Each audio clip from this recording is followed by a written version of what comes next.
കോൺഗ്രസിലെ ന്യൂജൻ ടീമേ ഗദ്ദർ ഉപേക്ഷിക്കുന്ന ഒരു പ്രശ്നമായിരിക്കണം. അതൊക്കെ അവരുടെ വസ്ത്രധാരണത്തിലൊന്നും ഒരു റെസ്ട്രിക്ഷൻ കൊടുക്കാൻ സ്വാതന്ത്ര്യ സമരവും നടക്കുന്നതല്ല. അത് അന്നത്തെ കാലത്തിൽ ഒരു പ്രതീകമായിട്ടാണ് കതർ ധരിക്കുന്നത്. അത് കതർ ധരിക്കുന്ന ചെറുപ്പക്കാരുണ്ട്, കതർ ധരിക്കാത്തവരുണ്ട്.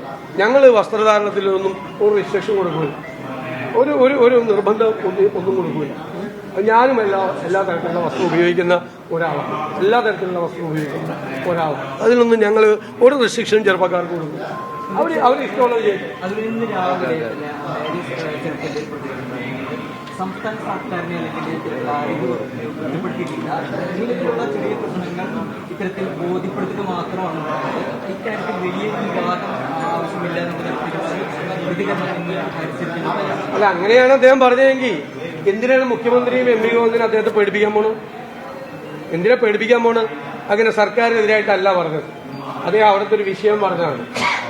ആണെങ്കിൽ പിന്നെ എന്തിനാണ് മുഖ്യമന്ത്രിയും എം പി ഗോവിന്ദനും ആ ഡോക്ടർ ഹാരിസിനെ പേടിപ്പിക്കാൻ പോണ്? വരട്ടുന്നതിനാ? അതാണ് എന്റെ മറുപടി.